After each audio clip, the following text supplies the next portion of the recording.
Good afternoon. Thank you all for being here with us today. I'm Sherry Bauer. I'm the regional executive based here at our Miami branch in Doral, but I work for the Federal Reserve Bank of Atlanta. Fun fact, so one of the many roles that the Federal Reserve plays is to provide financial services to financial institutions, one of which is distribution of cash and coin. And the Miami branch here based in Doral is actually the third largest distributor of cash and coin for the Federal Reserve System after New York and San Francisco. So we have a very exciting program for you today as we're joined by two esteemed economists who will answer all of your pressing questions about inflation and interest rates. But first, I would like to thank Miami-Dade College for hosting our event here today at the Wilson campus. And also thank you to the Economic Club for having this joint event with us here today. Before we dive in, I'd like to introduce Dr. Mulu Harrison, Executive Vice President and Provost, who will give some welcoming remarks, and then I will introduce our two speakers. I'm going to do some sort of abridged bios, because if I read everyone's bios in full, I think we would be here for hours. So Dr. Harrison is a respected leader with more than 35 years of transformative leadership experience, championing the cause of underserved students in public higher education. She has served in various capacities at the college, including president of multiple campuses and dean of students. Throughout her tenure, she has led the establishment of many high-impact partnership initiatives at the college that have furthered equity, academic excellence, and student success, as well as holistic services such as Single Stop, Year Up, and Educate Tomorrow. She is also a prolific writer on educational issues, serves on several boards, and has been recognized for her leadership with numerous awards. So, Dr. Harrison, thank you.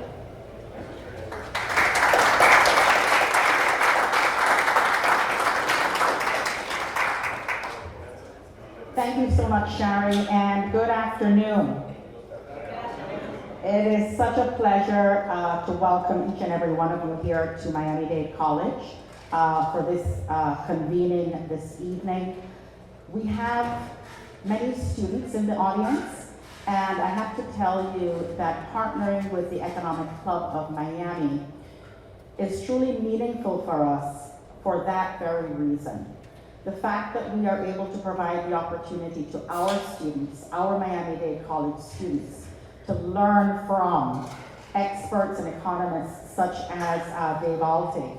And let's give Mr. Altig a round of applause and a welcome on behalf of Miami-Dade College and Miami. But you know, we're growing global citizens here at Miami-Dade College. And along with our students, we have faculty here, we have chairpersons, we have our Dean of Business, and other colleagues, in addition to the Miami community.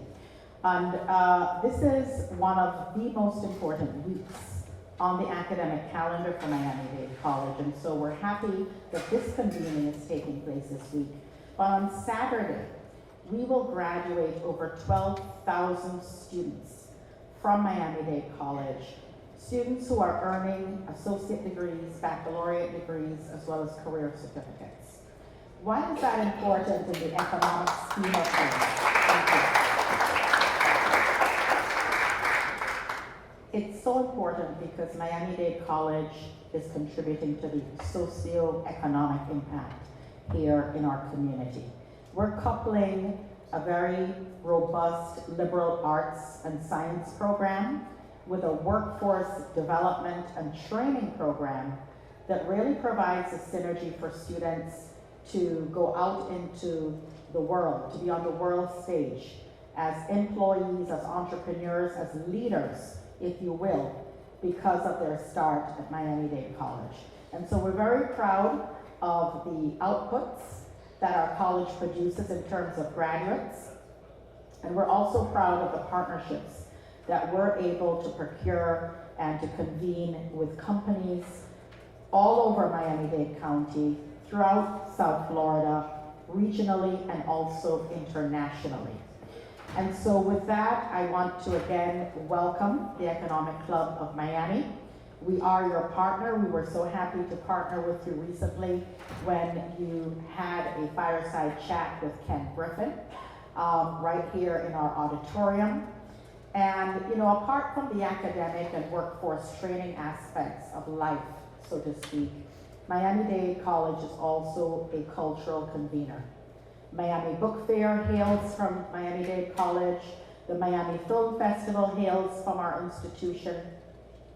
And as a matter of fact, as it relates to Tech Month this month, you may have seen where the college yesterday launched its second Artificial Intelligence Center right here at this campus, the first one of which was at our North Campus.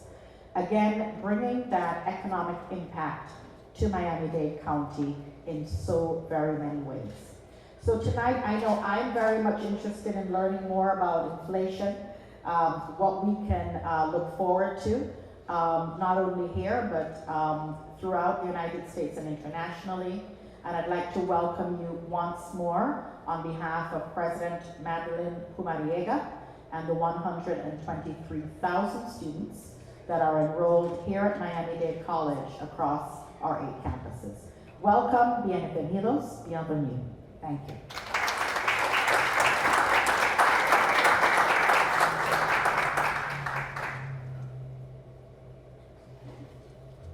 So let me quickly introduce Dave and John, and then we can get started. So Jonathan Hartley is an economist, investor, and researcher. He's also currently a research fellow at the Foundation for Research on Equal Opportunity and an economics PhD student at Stanford University.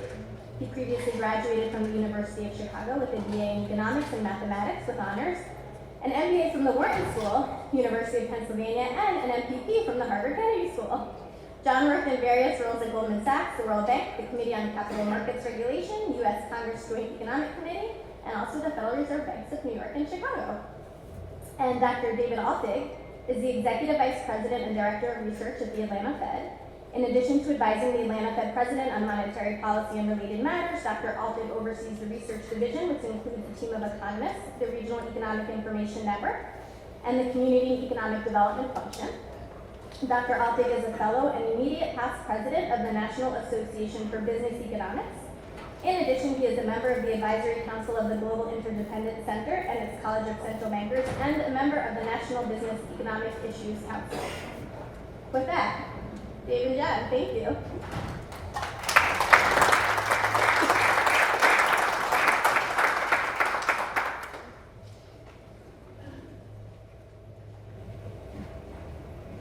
Thank you for that very kind introduction, and I also just want to thank Miami-Dade College for hosting us. For those who aren't aware, Miami-Dade College is an unbelievable institution. I believe it is actually the largest school in the United States by enrollment, and just in terms of the service that they're providing to students here in Miami is just unparalleled. In scope. And so again, if we could have just a round of applause for Miami-Dade College.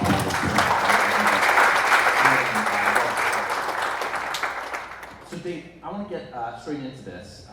And for the students who are here and maybe those that are a little less familiar with the Fed, I just want to get into how the Fed is structured and what is the Atlanta Fed's role in Miami. There are 12 regional Fed banks out there. They're part of the Federal Reserve System. They're the Federal Reserve Board of Governors based in DC. But what does it mean when Miami falls into the Atlanta Fed's regional district? Why don't we have our own Federal Reserve Bank of Miami here? Can you explain a little bit about how Miami falls into the sort of greater scope of monetary policy making and financial regulation? Sure, and I want to thank you for the invitation to come here, and especially Miami-Dade College. I mean, we have a long relationship, the Atlanta Fed, and a very happy relationship, and are big fans of everything that happens here. So you're trying to create a coup, I think, by my colleagues here. So if you want to know why the Federal Reserve is structured geographically as it is, I don't know the answer to that exactly, and I'm not sure anyone exactly knows the answer to it. It goes back to 1913. Essentially, the 12 district banks were designed to be bankers to banks. And it was roughly sort of organized around the lines of population, where the banks were in terms of their market capitalization and all sorts of things, not to mention some political elements that came into play. We're the 6th district of the Federal Reserve System. We actually have 5 branches.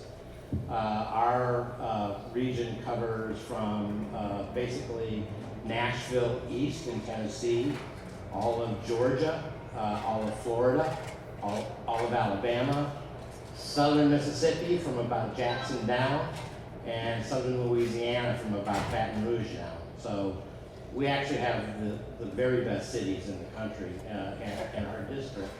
And it represents, in terms of its industrial mix, it looks very much like the United States. Because if you think about, Miami versus Nashville versus New Orleans, these are very, very different places with very different cultures, with very different business mix across. And so we're able to use that footprint to get a pretty good picture about what's happening in the national economy.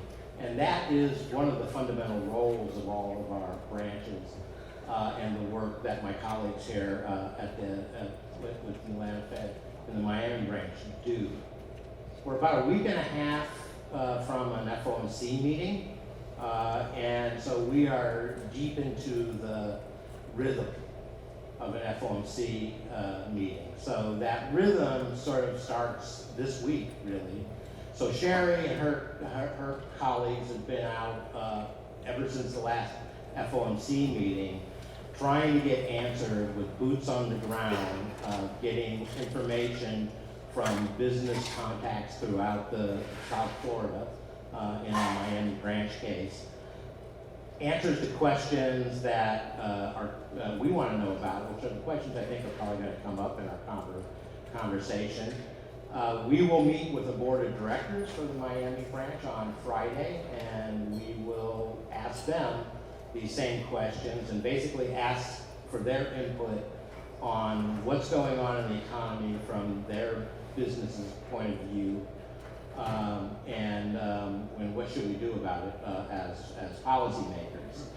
That will all go back to Atlanta next week when Sherry and her colleagues will report to the President Bostic, what they've been hearing over the past 8 weeks or so.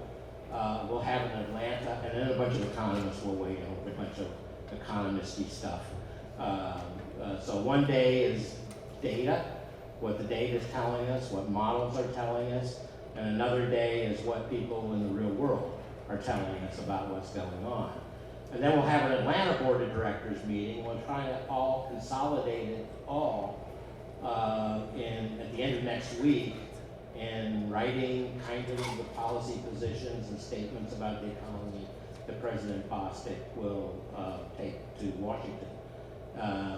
Very, very much the stuff that we hear from, maybe many of you, and the information that Sherry and the other members of our team in the branches throughout the district collect makes its way to the table in Washington. I can't remember, I've been at this a while, I can't remember a single meeting where part of our statement at the table to Raphael's colleagues on the committee where some anecdotal set of information that we had collected from our outreach and in the district didn't end up as part of the conversation at the table. So that's it's the branches really are the voice of our constituents, which is you, directly to the policy-making body in Washington. Fantastic. I'm a big fan of Raphael. He's at Stanford Economics PhD as well. I'm a bit biased. In terms of your role as research director, one of your big responsibilities is putting together economic forecasts for the Atlanta Fed and briefing the president and leading that policy decision-making process within the Atlanta Fed as we get up to the FOMC meetings that come up every 6 weeks or so. Let's dig into your outlook and your forecast. where do you think GDP, inflation, unemployment, where do you see those going? What are your forecasts? GDP down, inflation down, unemployment up. So, we go through this exercise where 4 times a year, we actually publish what our forecasts on those things are. So at the last, we won't do it at this meeting, but at the last one, we did publish that. The narrative about I thought I was going to actually have to show, a couple weeks ago, I thought I was going to have to show up here today and completely change my tune about what was happening after. I know we'll probably talk about the failures of a couple California entities later on, but I was a little bit fearful that my story was going to have to fundamentally change. It hasn't. And I don't think our story, and so when I say our and we, I'm contractually obligated to say the views that I express are not necessarily those of the Federal Reserve System. And when I say we, I really am talking in our role as policy advisors at the Atlanta Fed. So what is the Atlanta Fed staff thinking? So, by the time we got to the end of last year, our story was pretty much that it was likely that we were going to see some softening in the economy. Associated with that would be continued but slow progress on inflation. And associated with some of that softening in the economy would be some cooling off in labor markets and some noticeable but not really dramatic increases in the unemployment rate or a slowdown in the pace of employment growth. That's my story, and I'm sticking to it. That's, as of yet, that seems to be the track we're on. What that means for policy, the policymakers are going to decide. But if you look at the summary of economic projections that were published in March, the story was that kind of outlook with growth kind of flat for the rest of this year. Kind of do the math and think about what the first quarter looked like. The minutes from the FOMC meeting came out, and one of the big splashy pieces of news from it was, so there are 2 things that happen in a meeting. Well, there may be more than 2 things, I suppose, but one of the things happens at the meeting is there is a presentation by the staff of the Board of Governors, and they give their outlook. And then all of the participants, all the presidents and all the governors go around and give their outlook, some of it which is published in the summary of economic projections. Interestingly, the staff projected a recession, and that was in the minutes. It was not kind of hidden or anything. The committee numbers don't really quite add up to that, but it is kind of flattish, soft growth for the rest of the year. The rate of inflation ending the year in the kind of low 3-ish area, and the unemployment rate ticking up some, the story I just exactly said. And, as I said, I don't think that there is anything happening yet that we've seen. We're going to hear a lot in the next week from lots of people, but we still seem to be on track for what feels like the proverbial soft landing. Yes. I want to get into unemployment. First, I want to talk about inflation. I think a lot of people are, in general, a little bit upset about inflation. We're trying to figure out what's going on with it. Inflation is now one that sort of peaked at some of the greatest highs in almost 40 years since the 1980s. Inflation hit nearly 8%. It's now back down to about 5% in the headline measure, almost 5.5% for if you're looking at core inflation. So the Fed has had this 2% inflation target officially since I think 2012, but sort of unofficially since the early 90s. Why 2%? There's been a number of I think commentators and economists that said maybe we should change this to 3% or 4%. Why 2%? Why should the Fed stick with it? Yeah, so I think that sometimes forgotten by people that the 2% was not a number pulled out of thin air. There had actually been a lot of thought about it. I mean, kind of the pat answer is, well, New Zealand had already done 2%, so why shouldn't everyone else do 2%? And in fact, all kind of advanced economies decided they would latch on to 2%. But there's actually some great articles written by Ben Bernanke back in the kind of early 2000s, where he kind of laid out the case for 2%. And the logic went as follows. We want low inflation. And in fact, in some worlds, 0 would be the best. And actually, if any of you are old macroeconomics students, Milton Friedman said it should be actually negative. Well, that did not seem to be the ideal rate of inflation, because there was the issue of when times get tough, you want to be able to cut interest rates. And if rates of inflation are very, very low, then the buffer for being able to cut interest rates is going to be small. So what you're trying to do is you're trying to set a balance between what's an interest rate that would give policy room to maneuver if needed, and rates of inflation that were not so high that they were significantly distorting decision-making in the economy. So there was a bunch of analysis done. This is maybe not reflecting well on my profession. And there's no reason for it to. So I mean, I'm not trying to hide anything.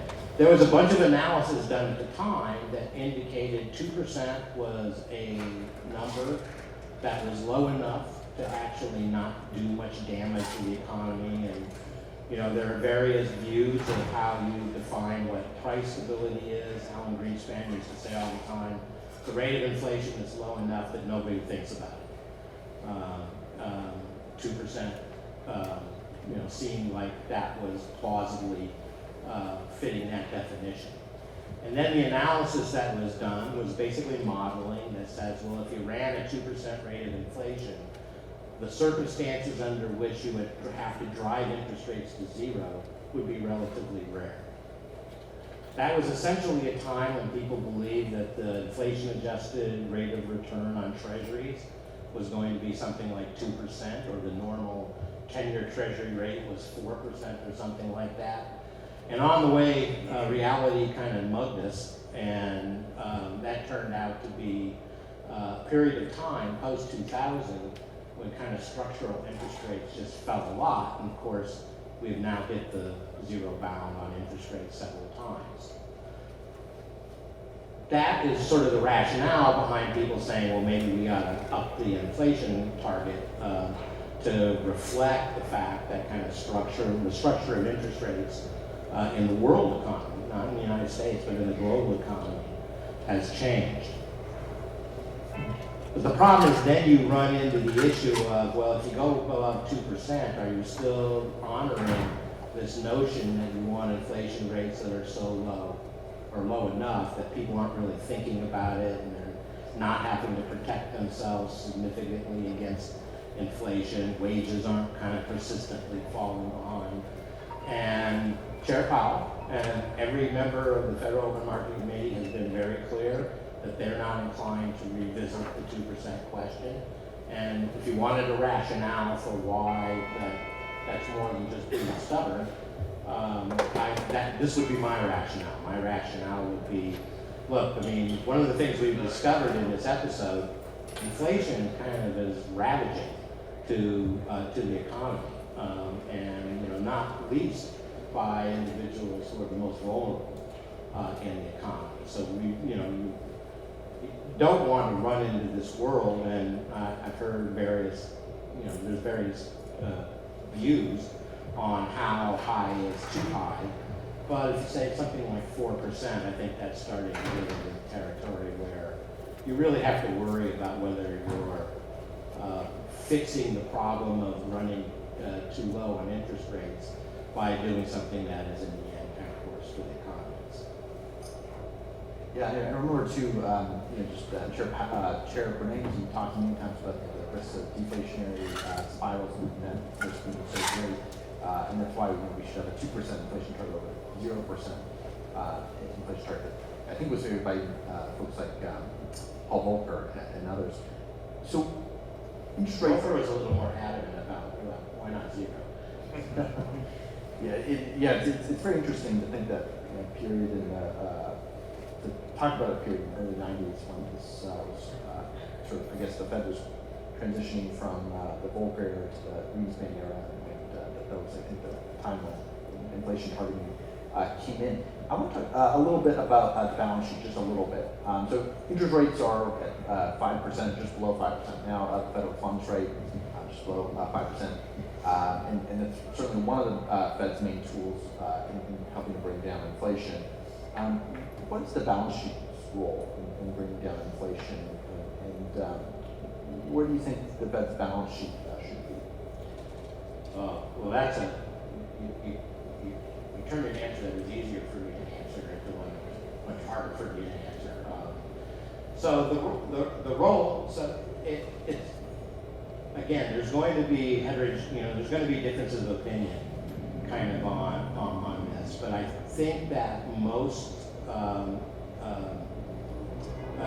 Fed economists in any event tend to think of the balance sheet and interest rate policy as substitutes for one another. Don't forget the reason that, on that kind of discourse I had about choosing 2%, the reason they wanted to stay away from 0 is because once you get to 0, you got two choices: do nothing, make interest rates negative, which has never been felt to be viable actually in the U.S. economy. We're not bank-centric enough. There's too much opportunity for disintermediation. It would be a problem. So balance sheet policy came into play during the financial crisis exactly because we had hit 0 and couldn't really cut interest rates anymore. And so balance sheet policy was a substitute for what otherwise would have been cuts in interest rate. The committee has said many times that it wishes, or that it chooses to make interest rates the primary tool of monetary policy.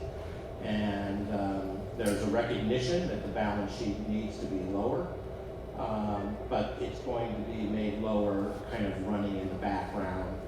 There are various estimates of what the so-called quantitative tightening plan would imply if you translated it into an interest rate effect. 50 basis points is maybe something that kind of comes up very often. But the idea is to make it kind of invisible and really do the work of fighting inflation, keeping the economy on even keel while you do it, is going to be done by the interest rates. What the terminal point of that process of running down the balance sheet is actually turned out to be a much trickier question than I kind of ever thought it would have been. You'll remember we were doing it at one point, not all that long ago, and then we ran into the fall of 2019, and we found that the size of the balance sheet, which we thought would be appropriate for smooth functioning of treasury markets, for example, was much larger than kind of the plans.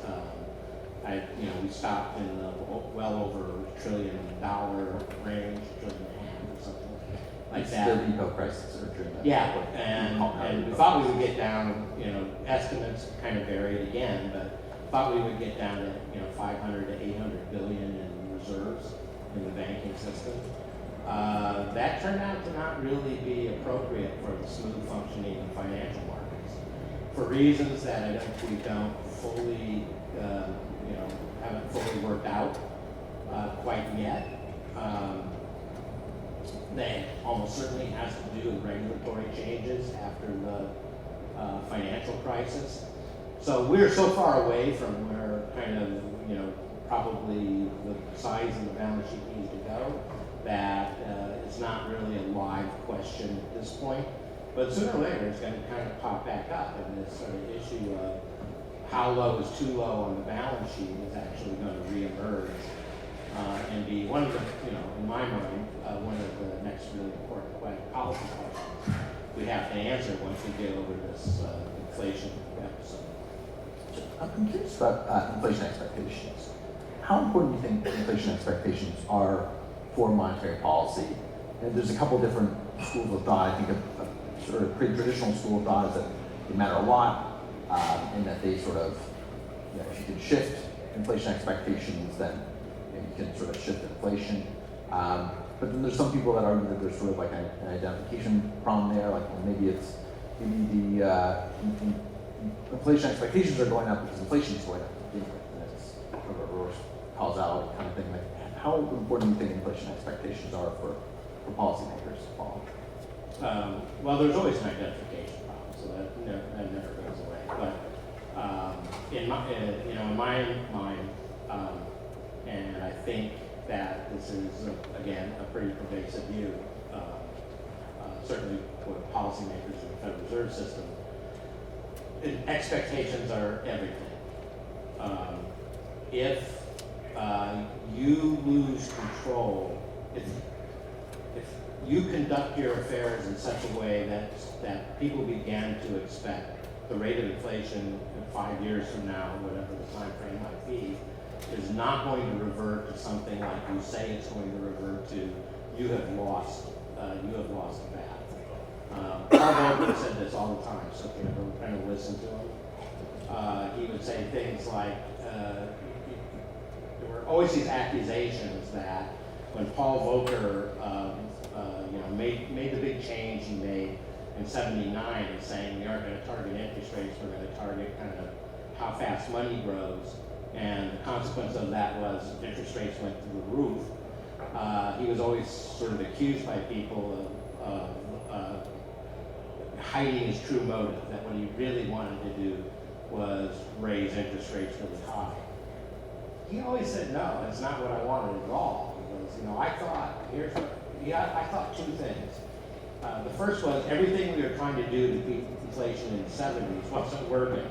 So Milton Friedman had been bugging us for a long time about control the money supply and control inflation. So I said, well, why not try that? The second thing was I thought I would walk into the room. I would say, I'm here to bring the rate of inflation down, and everyone would salute, and inflation expectations would moderate, and all would be good. And he said, I walked into the room, and damn it, nobody saluted. And so consequently, the price of bringing the inflation rate down was so high as we went into the kind of early 80s, precisely because you had to convince people that you really meant it. And the only way to convince people that you really meant it was to stick to your guns and endure the pain.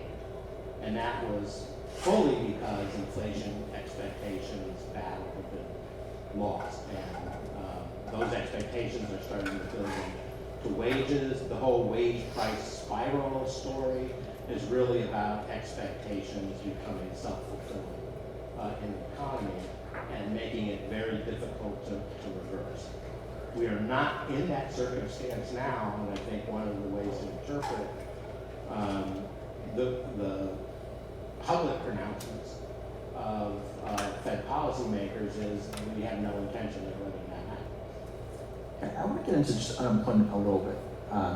And you talked a little bit about soft landing earlier. I'm curious, what do you think the sort of whole debate around the Phillips curve is, and the sort of state of the Phillips curve is there? Because this is sort of the classic trade-off between unemployment and inflation. That the idea is that if you get higher unemployment, you get lower inflation, and that a number of people in sort of popular media, like Larry Summers and others, have argued that in order to get inflation down, we need to get unemployment up to 5%.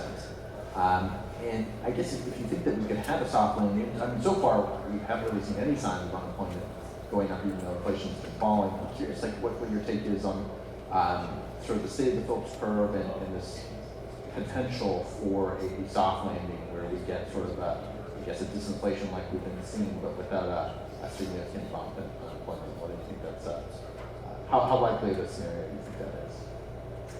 So the Phillips curve is a story that persists because, say something I should say. That's good. Because we can't think of another. So the way we usually get it, so I don't know, I guess everyone's familiar with Phillips curve. It's this notion that high unemployment will put downward pressure on inflation, and low unemployment puts upward pressure on inflation. So policy's job is to engineer these changes in the unemployment rate in such a way as to control inflation. Now, the relationship between inflation and the unemployment rate kind of broke down on us. So we kind of came up with these stories that, well, the Phillips curve used to be kind of really steep, and now it's really flat. So we made up the explanation for why it wasn't working. We're doing our best. I mean, but confession is good for the soul, and I want to have when I leave the stage of life, I want to be able to kind of meet my maker in an honest way. So I got to say, look, the Phillips curve is not a stable relationship. It is a narrative. And I think it's best understood as a narrative. And the narrative goes along the lines of, look, yeah, I mean, if you've got a significant mismatch between demand and supply in the economy, you've got to close that mismatch somewhere. And if you're a monetary policy maker, you can't do much on the supply side of the economy.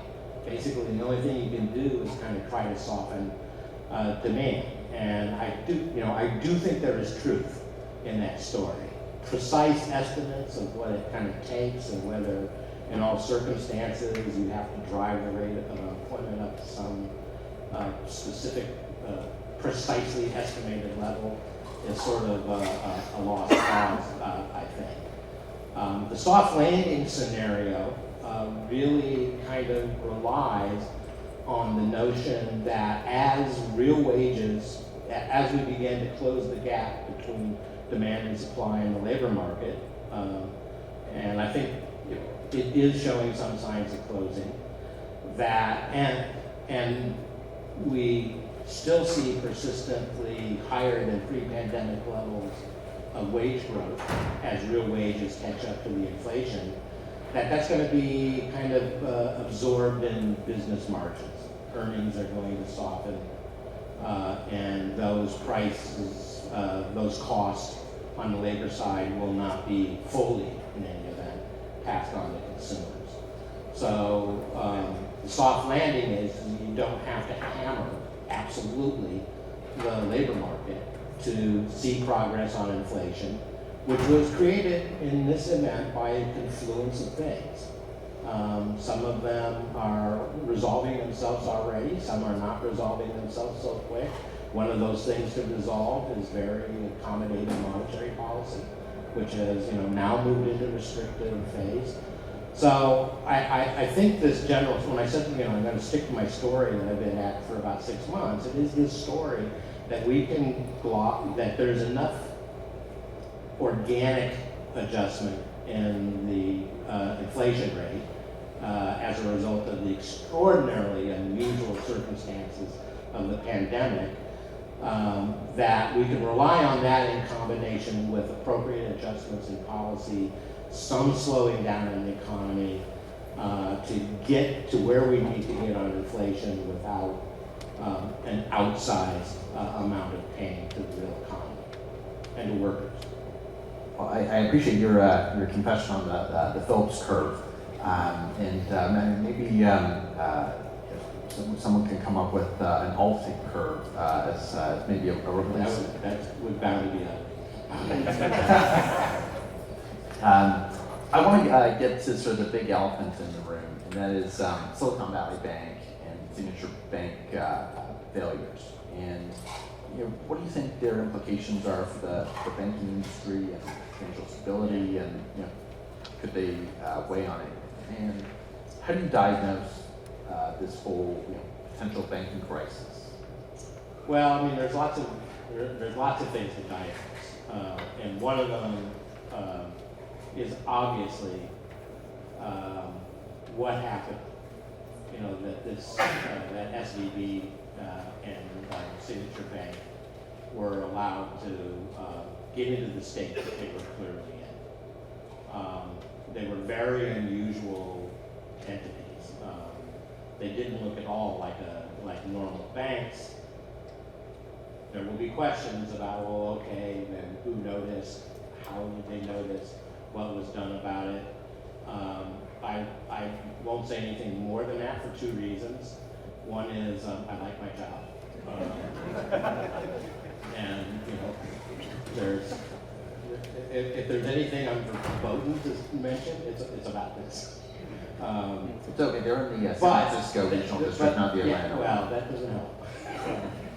We're all part of the same team. And also, I mean, I actually don't know. I mean, I honestly, this is easy for me to put on this because I do not know what happened and why it happened. And that will be the subject of one report from the Board of Governors. Vice Chair Barr will issue his report on the kind of ex post analysis of the events in May. I'm sure there will be a bunch of others weighing in on exactly what went wrong. And you know, I was talking to some folks this morning about it, and I said, well, you know, and I hope as that analysis takes place, part of that analysis is also what went right with so many other institutions. Because one of the things that, you know, I said it earlier was that I was fearful that I was going to have to show up and kind of, I'd be telling a very different story about collapse very broadly. It didn't happen. Some of that's because of the policy response to the events, but also because I think there were lots of things done right in this environment where the key channel by which monetary policy is working now is this sort of credit channel associated with interest rate risk that has kind of emerged. So, I mean, here's another confession I'll make. You know, we don't like to show up, and, you know, we like to show up and tell you what we're thinking. I'll tell you what I'm thinking. We like that. Tightening monetary policy tightening cycles are, of course, about, you know, constraining credit. Now, you can constrain credit either on the demand side of the credit markets or the supply side of credit markets.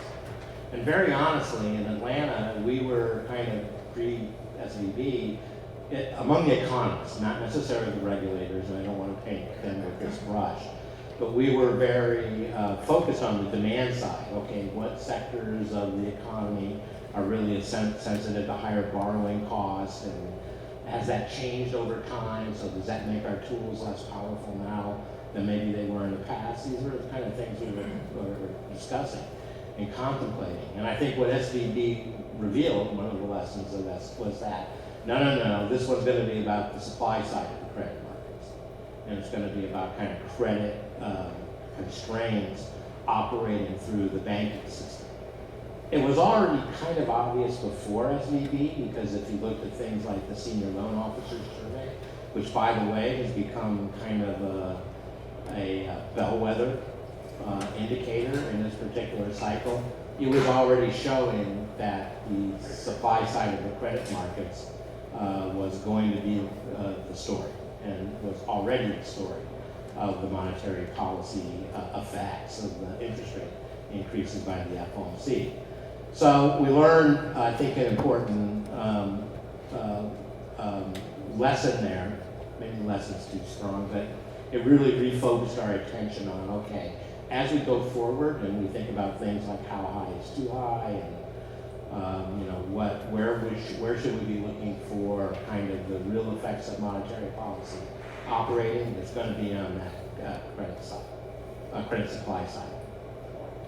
The other thing we learned is that this was an exercise that we had never in the Federal Reserve done before, which is truly separated out interest rate policy, or policies designed to fight the inflation rate, from financial stability of policies aimed at keeping things from blowing up like they did in the Great Recession and global financial crisis. So if you think of the last times we kind of worried about instability in financial markets, it was the global financial crisis. So we introduced a whole bunch of kind of new facilities to kind of make sure that the financial system did not collapse. But we did that simultaneously with cutting rates down to zero. Same thing in the pandemic. The pandemic hit, we opened up a bunch of lending facilities to kind of get kind of financial markets through this period, and we cut interest rates back down to zero. This is the first time where we've actually implemented a policy combination where we threw a bunch of liquidity into the system through the bank term funding program to make sure that the issues that confronted SVB with respect to having to go to market and sell your securities if you were losing deposits and losing, in a day, $2 billion or whatever it was. At the same time, the committee turned around and continued to raise interest rates to fight inflation. So I think it was an important event in the sense that there was the demonstration that we could actually deal with financial crisis at the same time not give up our macroeconomic goals and implementing the policies that are important to achieve those goals. And it's early, so I always should say so far so good. I could show up here in 6 months and the story will be very much different. But I think this is really sort of an important kind of recognition that this was feasible, and a feasible policy combination that allows us to fight on the many fronts where it's presenting itself. One last question before opening it up. Questions from the audience. And this is a big one on the future path of interest rates. I think it's something on a lot of people's minds. The Fed funds futures and Eurodollar futures markets expect, or pricing in, they expect the Fed to decrease interest rates by the end of this year. The federal funds rate, as I mentioned earlier, is just below 5%. What is your forecast for where the Fed funds rate goes say over the next few years, and has any of that sort of thinking changed around what's just happened? The banking crisis, as you sort of mentioned, that there's a potential there for a credit supply shock that could sort of introduce tightening on top of the existing tightening that the Fed has introduced to the system over the past year. I'm curious what you think about future monetary policy. Well, I'll repeat, I like my job, so I won't. I will not venture a personal opinion. I will simply point out that in the summary of economic projections, and really from the narratives you hear from Fed speakers, the story is pretty clear. The notion is, Raphael has many times, kind of told the story. You want to think of this tightening cycle in two phases. The first phase was just getting back to neutral. So you can think about kind of the 75, the ramping up into the 75 basis point per meeting move as a recognition, okay, we got to at least get back to neutral pretty quickly. And then the second phase, which really sort of takes us to the end of the year, is actually getting into tightening monetary policy region. The median summary of economic projections have, and of course there's dispersion of those really.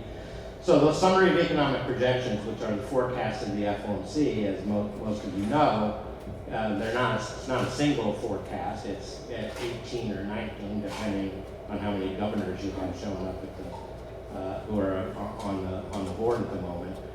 They all submit their own forecast. So they publish the median and they publish the full distribution of the projections for the federal funds rate, for GDP growth, for inflation. The median is at like 5.25, it's actually 125 basis points, holding there until the end of the year. The timing is not specified in those, obviously, but we don't know whose dots are whose. You don't know whose are whose, but if you pay attention, you can figure it out pretty for the most part. I mean, the thing about, I like to kind of point this out. The thing about Chair Powell, the thing about virtually all of the Fed FOMC participants is what you see is what you get. I mean, there isn't, I've listened to the press conferences religiously, and it is an attempt to be completely transparent about the nature of the conversation and the thinking of the committee. And sometimes it's clearer than others, and that almost always reflects the range of opinion in that room. I mean, the chair is trying to do his level best at really conveying the sense of what the conversation was and how that led to a decision. So, everybody's been pretty clear that kind of the intention is get to where they think they gotta go, and then Raphael's language is be purposeful, be resolute and patient. So resolute in getting to where we think we need to go to meet our objectives of low inflation, and resolute in not blinking the first time the going gets a little bit tough. I like to point out that if you're my age, and there's quite a few people in the Federal Reserve System who are at the top, who are roughly my age, you grew up in the 70s and 80s. I mean, you grew up with the experience of what happens when monetary policy goes wrong and allows the inflation rate to run out of control. And it was traumatic. I mean, it was traumatic for the economy, it was traumatic for real people. So that lesson is not forgotten by the folks on the committee. The market clearly has a different view. One of us is going to be right. We'll find out who. I think for the most part, as far as I can tell, there are many people in this room who actually can speak more authoritatively about this than I can. I think in general, the difference of opinion really has to do with different macro forecasts. So I think that the market seems to be articulating a view, to the extent that the market can articulate a view, that the inflation rate is going to come down faster and the economy is going to weaken more significantly than what is reflected in the summary of economic projections by the committee. That, in the end is, going to be borne out by the facts, who has a more accurate assessment of the way this is going to go. I don't think it's because of confusion about what the Fed is likely to do. I don't think it's a real difference of opinion about objectives that the market may have versus the. I think it has to do with just different views of the way the economy is going to evolve. If you're skeptical about the soft landing story, then the question is going to become, well, what does resolute mean? I love it's fascinating. I love the whole inflation experiences discussion too.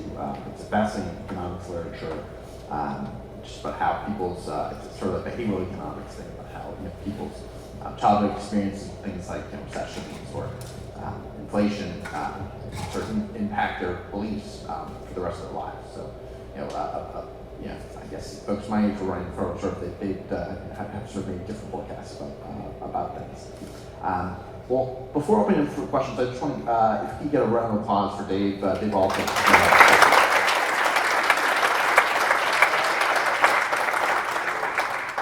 And how we're going to do this is, once, I'm going to, first, you're going to put up your hand, I'm going to point to you, and then what's going to happen is you're going to actually go to the microphone here, You guys can just line up. You guys even better. You guys can just line up in front of the microphone. And by the way, for those of you that use Twitter, feel free to tweet about the event using the hashtag EconClubMiami for any questions or comments you want to put. So thanks. And while And also, people, let's keep the questions very brief so we can get to as many of them as a possible. question is a question on a comment. And while people line up here, for those that are interested in learning more about the Economic Club of Miami, you can go to our website, economiclubmiami.org, and learn about our future events, along with, if you're interested in becoming a member, you can fill out an application form and submit it to us, which we will review. There's benefits to being a member of the Economic Club of Miami, including you get to attend events like this for free. You also get access to additional member retreats and VIP events with our speakers. And without any further ado, I'll let Rodolfo start with our first question. I was just wondering if you would agree with me that orgy of government spending, which passed last year and was named the Inflation Reduction Act, if that, to me, that was brazen even by Washington, D.C.'s low standards for honesty. I wonder if you would agree with me on that. Good Lord. I've never been at a Federal Reserve event before where the words orgy and confession were both uttered. So I think we're breaking new grounds here. Look, I'm gonna put it this way. So, it's an it's not only an interesting, it's a very important question to say, how did we get this sort of inflation kind of outcome that we got? And I do think there are three elements of the story, and I don't know exactly how to weight each of those elements. But one was clearly the supply disruptions in the economy, which persisted much longer than what we thought. One is clearly the fact that there was a lot of demand stimulus that came out of the reaction to the pandemic, and especially after the pandemic had sort of played itself out for the most part. I don't think there, you can think however you want to think about that, but I think that that's kind of an environmental fact. And then there's Fed policy, which was very accommodative for quite a while. The rapid reaction of rates last year, over the past year, has been a reflection of the fact that, we were stuck in a very accommodative kind of place, and the committee decided it needed to get out of it. All three of those kind of are in play. And as we kind of get to the other side of all of this, there will be lots of dissertations written on, how you'll portion the influence of each of those elements. But I think you have to say, very stimulative fiscal policy was a part of the story. I like that dissertation idea. Somebody's here. The gentleman over here. Yes, hi.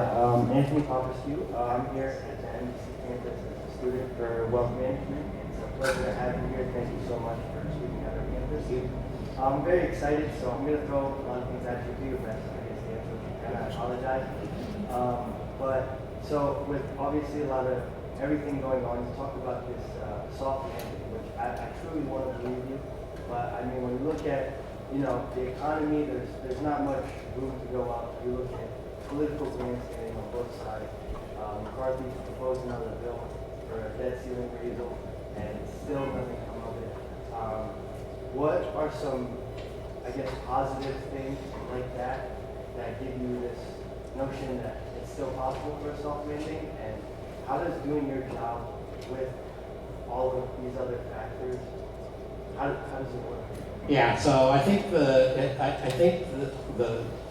best case to be optimistic rests on how unusual this whole event has been. Typically, you get late into the cycle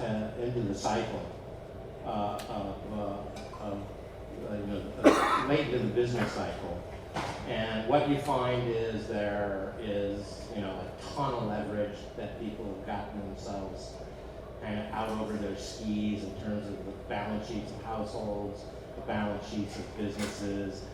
The financial condition of the private sector is precarious for lots of different reasons. That just absolutely is not characteristic of this time around. I've never, really kind of seen the degree of mismatch between the amount of workers that firms want to hire and the amount of workers available to do the work. Particularly given the kind of demographics of the labor market, this is a problem that's not going to resolve itself. And I think we have a sense that businesses are going to be less inclined to rapidly shed workers, particularly if the slowdown is modest and mild. So look, I will, again, this is like day confession day. History's not on our side on this. There's no doubt about it, and I don't think any Fed speaker has said anything different. Usually these sorts of tightening cycles end up with, kind of a downturn in the economy. But this doesn't look like normal history, and it doesn't feel like normal history, and I guess I would even maybe point to sort of the government supports, which helps shore up household balance sheets, that just sort of put us in a much steadier place by which to, from which to kind of deal with the hit that's maybe coming to the economy, and maybe that hit for that reason won't be so bad. A good confession. Greg, with our next question. Greg Ferrero, thank you for being here this afternoon. By the way, speaking of the 70s and 80s, this week in Miami we've served up some 70s style gas lines for you. Anyway, the question relates to the real estate market. So I've been hearing for a little while now, and you're starting to see some articles about, particularly in the office space in some of the northern cities, as the loans on real estate roll over. I heard a number of somewhere in the neighborhood of $2 trillion in the next 3 years, let's say, that the terms are going to be much different, much higher interest rates, and it makes some of the deals that were made by the owners of those buildings non-economic at this point. And the story goes that they're basically hand back the keys, and the banks are going to get stuck with these buildings that are not worth nearly as much as they used to be, and it could potentially blow holes in their balance sheets and create or add to another banking crisis. I was curious if this is something that's hit your radar screen yet, and if you guys are looking at that. The answer is yeah. Different question whether we've drawn a conclusion about it, but even before kind of the SVB event, that was clearly on our mind. This was, the one place where we saw, a real effect of the interest rate increase was residential housing, of course, and the CRE bit was basically moving out there. We knew it, we know it. So, Sherry and, many of our efforts, obviously we talk to bankers all the time. That is one of the kind of key data points as to how tough this is going to go. Some of the things you mentioned, there's obviously a lot of geographic kind of differences. The Northeast doesn't, whenever I come down here, I'm collecting information from our business contacts. I always remind myself I've got to apply to the South Florida discount rate, because this is not a representative place in many ways, and so. But several places are doing great. I was even in Chicago last week, and I was talking to someone who was kind of moving into a new office space, and he said I'm taking his word for it, but he told me that office occupancy is in the loop. I mean, in downtown Chicago, it was like 90%. So that, we're not seeing it yet, is all I can say. The work from home phenomenon is really kind of interesting because, I mean, it is a fact. I see it on Mondays and Fridays or driving to work on Atlanta. It's real and here to stay. Our friend Nick Blue spent a lot of time thinking about this. But what it means for something like kind of the physical space needed is really kind of an interesting question because, at the bank, we have, in the research department and through most of the bank, we have like a 3-day in-person requirement. And so most people come in Tuesday, Wednesday, Thursday, and then they work remotely. Well, look, that everyone's in on Tuesday, Wednesday, Thursday, I mean, we need the same amount of space to do our work, even though we're not kind of completely occupying it or using it to its maximum capacity all the time. So there's a lot of moving pieces in all of this. As I said, as of yet, the warning signs of kind of impending real severe distress is not there. But that doesn't mean, it's not going to be there. Particularly, we do the same thing, as resets begin to kind of come into full bloom. We'll see how that plays out. But of the many things we watch, that's near the top of the list. Next question. I got Nelson Sotomayor. I'm the economics professor here. My question was regarding bank reserve requirements. Because back in March of 2020, they were brought down to zero. And now that the Fed has been instituting this program of monetary tightening, I wonder if there's any appetite to raise them and to revisit reserve requirements as a policy. Yeah, I don't know of any. I mean, the short answer to that is I don't know of any. Reserve requirements have not very often been used as an active policy tool. I don't want to say anything too definitive about that because, once I do something, we'll be out writing papers but I know of no plan to go in that direction. Andre, next question. Hey John, how are you? It's great to see you. Dave, thanks for this. Thanks to Miami-Dade College, Economic Club of Miami. It's been outstanding. I'm a little quick because I see the lines piling up back here. So, question for you, Dave. One of the things that Chair Powell's been citing is, in particular, in terms of inflation metrics, CPI services less shelter. Now, to that point, my question is, and it's getting pointed, but I'm happy to keep it open-ended and hear your thoughts on this. It seems like the only time we've ever had that de-escalate fairly quickly has been when we've been well into a recession. So does it essentially imply, and this kind of goes back to the conversation we had earlier about Phillips curve and its ability and its strength today and how it's somewhat dwindled, does this essentially meaning that we use job losses because that's the only other time we've been able to get that measure at least down in a fairly rapid fashion? Yeah, so, the reason Chair Powell has kind of focused on that, of course, is that we're already seeing pretty significant disinflation in goods. So, and for every reason to believe, I was talking earlier about the PPI, there's every reason to believe that will continue on and we'll get back to the level of goods, basically deflation that characterized most of the pre-pandemic period. We know the housing elements change with a lag, the dynamics of that are in some ways breaking the cake. It's taking much longer than kind of technically we thought it would, but so we'll see relief of pressure on that. So what's left is this kind of services X housing.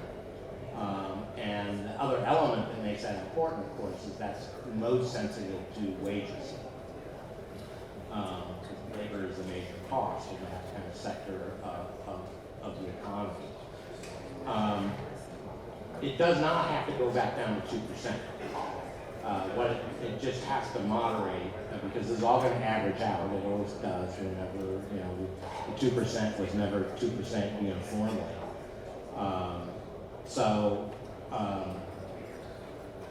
the reason that's being emphasized is because it feels like it may be a stickier part of the inflation picture. It is the part that is most related to kind of the Phillips curve question, really, if you think about it, because of the wage component. And it's sticking up there and not changing. So seeing moderation in that segment of the price market basket is kind of, I think, the key signal that we are we are in the period of dynamics that are truly moving us in the right direction. We were going to get disinflation as a result of these other elements. And we'll continue to get some disinflation result of these some elements. The question is, where do we get stuck if we do get stuck? And that's probably going to show up there. I wish I could give you a forecast of kind of whether that can be successful without job loss. The story about how it can be successful without job loss is twofold. I mentioned one of them earlier. If wage pressures persist in that sector, the adjustment need not be in prices to consumers. The adjustment may come in margins for businesses. The second element of it, I forgot. I know it's a tricky one. So for background on this, I actually work at a fixed income firm, so this is front and center for us. Yeah, that's, I appreciate I know, that. that's all it's. So look, here's how we measure these gaps between labor demand and supply. There's a lot of open job vacancies relative to the supply of workers. So you can close the gap between labor demand and labor supply by destroying jobs, by just having firms destroy jobs. But you can also close the gap by having jobs step back on their plans for expansion. So it means growth slowing, employment growth slower than it otherwise would have been, but it doesn't need to be an outright contraction of size. So that's kind of the logic of this. Some of this is an adjustment in planned expansion, some of it is an adjustment in margin, and that really is the essence of the soft landing story. I guess this introduces job openings and how that's Yeah, at this exactly. point. Okay, that's a whole other discussion. I think probably Good old, No, look, it's not. that's tricky also, but I appreciate it. Thank you. Jose. Hi Dave, thanks a lot. Curious on your thoughts on residential real estate. Coming out of the pandemic, we saw a lot of investors pile into multifamily asset class. Rents have been softening.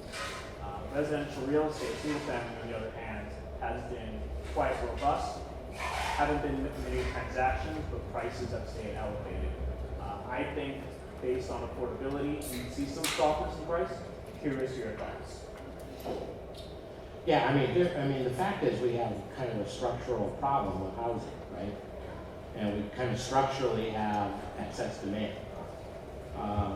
The fact that the cost of construction are high, were high before.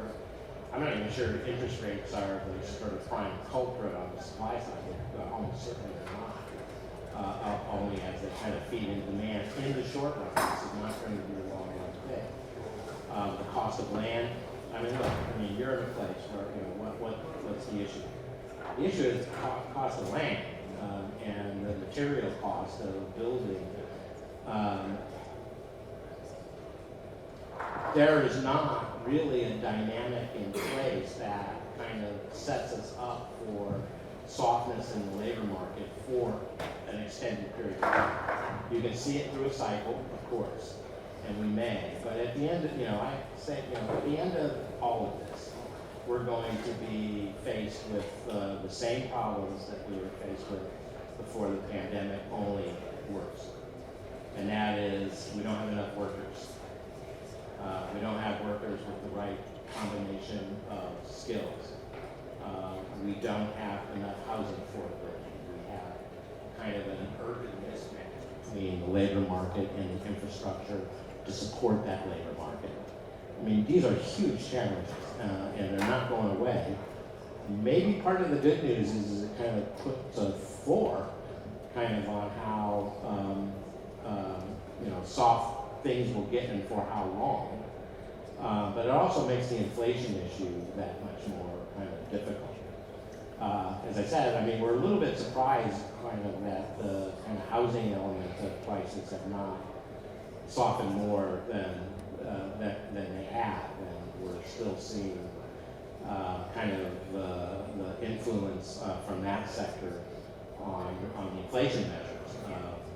I think it's probably a technical problem, but I would not dismiss entirely the fact that there are a lot of structural issues in that market in particular that just simply are going to stick with us as part of the story, one way or another. Next question, gentleman over here.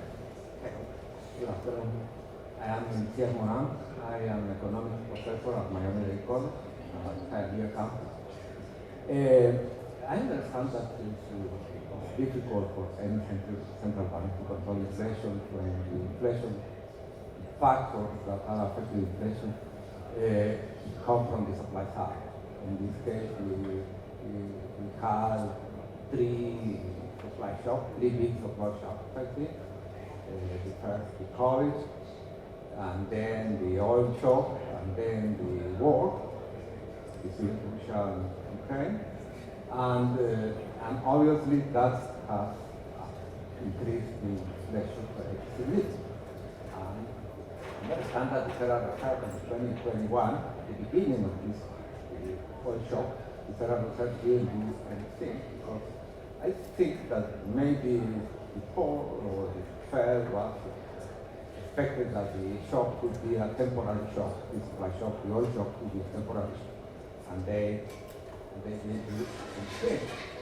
But let's think that in a hypothetical case that the inflation rate persists at the levels that we have now for the next 2 years, or the next 3 years, or maybe 5 years. And I understand that you said that for example, change the inflation target is not on the table. But what will happen in that situation if the inflation rate persists and the expectations are overly affected and maybe we have another supply shock? What will happen in that situation?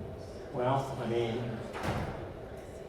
I could only kind of repeat the position that has been taken by the people who are making the decisions, and that is that would be an unacceptable outcome. It is still my belief, in any event, that whatever the source of the persistent inflation is, or, wherever you want to point, monetary policy can fix it. At the end of the day, there's the real economy and the nominal economy, and the nominal economy is, it is controlled by monetary policy at the end. The question becomes how painful is it to control it? Inflation persisting at the levels it's at now would be a failure to meet the FOMC's objectives, and that seems like that is not in their playbook, just to not meet their objectives. Next question. Thank you, John. Good day. Paul Strapani from JP Morgan. I'd love to hear your comments around a potential need to accelerate policy response time during crisis, especially around what we've seen as an evolution of bank runs. I think the stats I love to always kind of point to are, WAMU in 08 was effectively 17 billion withdrawn in 10 days, and SVB was 40 billion withdrawn in 3 days, and a lot of that was because of tweets and clicks. So I'd love to just hear your comments around that and how that's thinking about response time. So you mean the response time of the run? Look, I think this is, this is not a surprise to anyone. This is not an original thought. We're in a world now where, you don't have to make much effort to run on a bank. And I don't think anybody has a very clear notion of what the implications are that, entirely. I fully anticipate that in the long stretch of analysis about what happened, in California proceeds, that will be one of the questions. Are we more susceptible to bank runs than we were in the past? What is the appropriate regulatory response to that? That obviously is a dominant question. We haven't seen the world that we live in before right now. So this is going to be a challenge to think about what the right infrastructure is to sort of deal with the changing circumstances in terms of the financial stability questions. That said, I got to say, it was a pretty old-fashioned response to what happened. I mean, we're a lender of last resort. Two things happen. There's a bank run. Whenever bank runs kind of go in your head, you immediately go to deposit insurance. For all the economists, Diamond did this, who won Nobel Prize for the idea, taught us a long time ago. The solution to the safeguard against bank runs is deposit insurance. So that comes with its own set of costs that we're going to have to really seriously think about and work through. And the other thing is the Fed there is lender of last resort when it's needed. And the reason that Monday, March 13th, the sun came up and the world did not collapse is, I think, because these kind of very, very old-fashioned policies and their new guys who were put into play. Thank you. And thankfully, we had the weekend to decide. Yeah, it's funny how all A these lot of banks close on Friday. it's funny how all these crises play over the weekend. Last two questions. If you could go quickly, that would be terrific. Thank you, Dave. I appreciate it. I'm from an NBC on college student, and I was wondering what's your position on bar losses on long-term treasury bonds? Do you think In banks? Yeah, banks. Do you think big banks can handle that? And what about regional banks, like smaller banks that lower amounts of assets and lower liquidity ratios? Yeah, so rather than kind of throw out my own analysis of that, I would point you to a paper that was noted in the Wall Street Journal, I think yesterday. It's a National Bureau of Economic Research paper by Erica Zhang and a bunch of co-authors who really do what I think is a pretty careful analysis of kind of the exposure of the banking system to these losses. I really do think that, look, I mean, the Bank Term Funding Program was, the Federal Reserve stepping up and saying, if you have to go to market because of deposit outflows with these treasury portfolios, you will not suffer capital losses. We will lend against them at par with no margin whatsoever, which is a very unusual policy. It seems unlikely. By the way, that's also the Federal Reserve is indemnified to some amount, like $25 billion worth of losses by the Treasury against that lending. So this isn't kind of, when taxpayers are put on the hook, I think it belongs kind of in the legislative kind of part of the world, and it is in this case. So I think that really sort of helps kind of see the way through those problems if they arise, and they arise primarily in a crisis sense if depositors lose confidence and begin to flee the banking system, or some big regional or big collection of community banks flee to the big banks who are presumably kept with a too big to fail label on it. These policies so far appear to have brought confidence that would keep that scenario from arising. It's still early days, everyone knows that, but I think we kind of scoped the problem and with some pretty good analysis, not necessarily in the Federal Reserve, but throughout the kind of observers of all this stuff, and have put in place kind of the policy responses that are appropriate to the challenge. Last question. Thank you for your time today. I'm Calvin Cooper, work in the capital markets industry, so venture capital and real estate investment banking. My question is about data, how the Fed collects and reports data. To anybody who's like in technology or real estate, often the Fed will report, especially in between reporting cycles, it's really off to people who have access to real-time data. So just curious how you're collecting data today and how you're transitioning, like with real-time streaming. Are you thinking about real-time streaming, pricing information from the grocers, the feeds and others, because it often lags what people in the industry know is going on, like very, very suddenly just talking about this week. So Yeah, I heard it. it's everybody in our space is like, oh my goodness, why not real time data? Yeah, no, like everyone else, I mean, we kind of, particularly during the pandemic, really began to attach ourselves to a lot of these kind of real-time analysis. I'm not quite sure it's all proven out at this point. I mean, there's a couple of, an obvious one is kind of thinking about spending from kind of credit card information. There's noise in that information, and so it's imperfect, but we, spend the same amount of time everyone else does. First of all, if there's any impression that those of us in the Federal Reserve have access to very much information that the public doesn't, that's wrong.